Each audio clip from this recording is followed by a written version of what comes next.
ఈ ఏలి అనే వ్యక్తి సాధారణమైన వాడు కాదు. ఈ ఏలి అనే వ్యక్తి దేవుని గురించి ఏమి తెలియని వాడు కాదు. ఈ ఏలి అనే వ్యక్తి ప్రార్థన అనుభవం లేనివాడు కాదు. ఈ ఏలి అనే వ్యక్తి దేవుని మందిరం అంటే ఏంటో గ్రహించేవాడు కాదు. ఈ ఏలి అనే వ్యక్తి అన్ని తెలిసిన వాడే ఉన్నాడు. ఈ ఏలి అనే వ్యక్తి మంచి ప్రార్థన పడే ఉన్నాడు.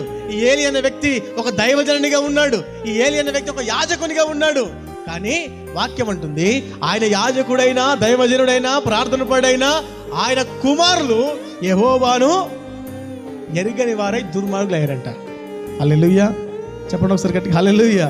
చాలా మట్టుకు మన తల్లిదండ్రులు ఉన్నవారు అనుకుంటూ ఉంటాం, నేను మంచి పాడగలుగుతాను, నేను మంచి వాక్యం ధ్యానించగలుగుతాను, నేను మంచి వాక్యం చదవగలుగుతాను, అన్నీ బాగానే ఉన్నాయి.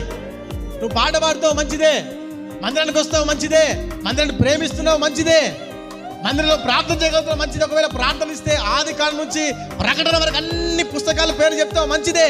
కానీ నీ బిడ్డల సంగతి ఏంటి? నీ బిడ్డల సంగతి ఏంటి? ఏలి కుమారులు యెహోవాను ఎరగకపోవడం ఏంటి? ఏలి కుమారులు దేవుడు అంటేనే తెలియకపోవడం ఏంటి? ఏలి కుమారులు దేవుని గురించిన భయం లేకపోవడం ఏంటి?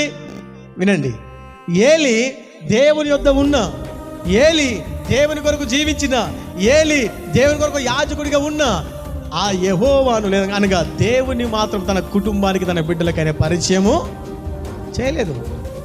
ఇదిగో తన కుమారులకు పాపం చేసినప్పుడైనా, పాపంలో పడిపోతున్నప్పుడు ఇదిగో మనల్ని చూస్తున్న దేవుడు ఉన్నాడు, ఆయన సజీవుడు, ఆయన పాపములకు ఖచ్చితంగా ఒక శిక్షణ ఇస్తాడు అని మరి కుమారులకైనా బోధించలేకపోయాడు.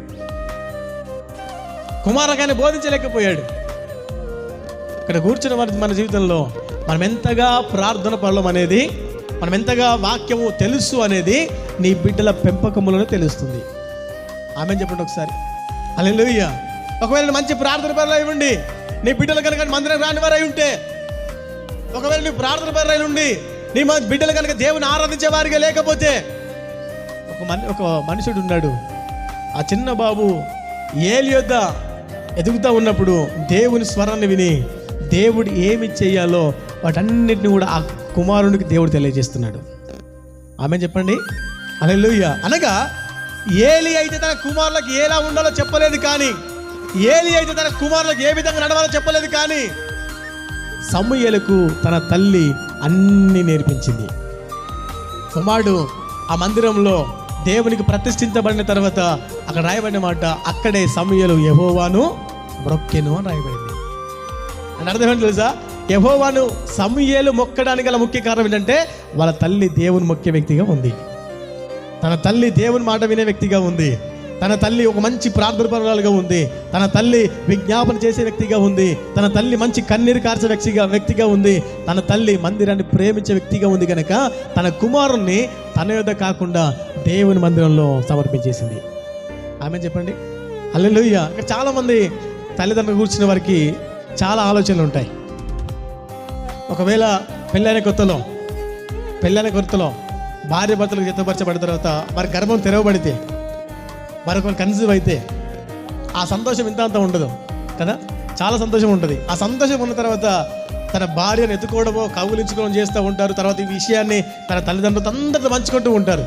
పంచుకున్న తర్వాత ఆమె నెలలు నిండిన కొలదిగా తల్లిదండ్రులు మంచి ఆలోచన కలిగిదిగో, నాకు బిడ్డ పుడితే ఇలా పెంచాలి, నాకు కుమారుడు పుడితే ఇలా పెంచాలి, వారు ఈ లోకంలో మంచి ఉన్నతమైన స్థితిలో ఉండాలి అని మాట్లాడుతూ మరికొంతమంది అంటూ ఉంటారు, నా కుమారుడు పెద్దకి ఏం కావాలని అడిగితే ఒక మంచి డాక్టర్ కావాలంటారు. మీకు ఆశ ఉందా లేదా? ఇంకెక్కడ ఆశిస్తారు? ఆ టైం దాటిపోయింది. ఇంకెక్కడ ఆశిస్తారు? ఆ టైమే. హల్లెలూయా చెప్పండి ఒకసారి గట్టిగా హల్లెలూయా. సాధారణంగా తల్లిదండ్రులకు బిడ్డల పట్ల మంచి ప్రణాళికలు ఉంటాయి. వాడు పెద్ద అయ్యాక ఒక డాక్టర్ కావాలని మరొకరు, వాడు ఇంజనీర్ కావాలని మరొకరు, లేదా మంచి కలెక్టర్ కావాలని మరొకరు, లేదా మంచి ఉద్యోగం చేయాలని మరొకరు. అనగా తల్లిదండ్రులు ఉన్న చాలా మంది ఆలోచన ఎలా ఉంటుందంటే ఒక రాజకీయ నాయకుడు కావాలో, ఒక పోలీస్ కావాలో, లేదా ఏదైనా కావాలో ఆశపడతారు. కానీ ఒక దైవజనుగా నేను మీకు తెలియజేస్తున్న విషయం ఏంటంటే వారందరికన్నా ముందు మన కుమారులు దేవుని సేవకులుగా మారాలి. హల్లెలూయా. ఎలా మారాలి? దేవుని సేవకులుగా మారాలి. ఒకవేళ ఏ ఉద్యోగం చేసి డబ్బులు సంపాదిస్తారేమో, ఏ ఉద్యోగం చేసినా ఆస్తిపాస్తులు సంపాదిస్తారేమో, కానీ దేవుని సేవకునిగా మారితే ఆత్మలు సంపాదిస్తారు. దానికైనా గొప్ప ధన్యత భాగ్యం మరొకటి లేదు. హల్లెలూయా. చెప్పండి గట్టిగా హల్లెలూయా.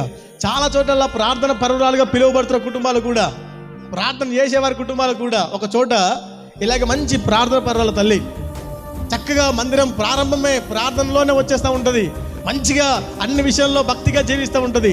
ఒకరోజు వారి కుటుంబంలోకి ఆహ్వానిస్తే వారి కుటుంబంలోకి వెళ్ళాం. వారి కుటుంబంలోకి వెళ్ళగానే అడుగు పెట్టిన వెంటనే వారి ఇంట్లో హాల్లో అన్ని కూడా సినిమా పోస్టర్స్ ఉన్నాయి. ఏమున్నాయి?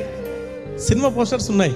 అప్పుడు తల్లి అడావిడి పడుతూ ఇదిగో మంచి ప్రార్థన పర్వాల సాక్ష్యం ఉంది, మంచి భక్తి పర్వాల సాక్ష్యం ఉంది, కాబట్టి దైవజనుడు వచ్చి ఈ యొక్క పోస్టర్స్ చూస్తే ఏమంటాడో అని భయంతో తన పిల్లలందరూ పిలిచి కూర్చోబెట్టి ఆ దైవజనుడు ముందు అని పట్టుకుని కొడతామని ఏమంటుందంటే, అరే నీకు ఎన్నిసార్లు చెప్పాలి ఇక్కడ పోస్టర్ పెట్టొద్దని చెప్పి, మళ్ళీ ఎందుకు పెడుతున్నావు అని మొదటి పని కొట్టేసింది.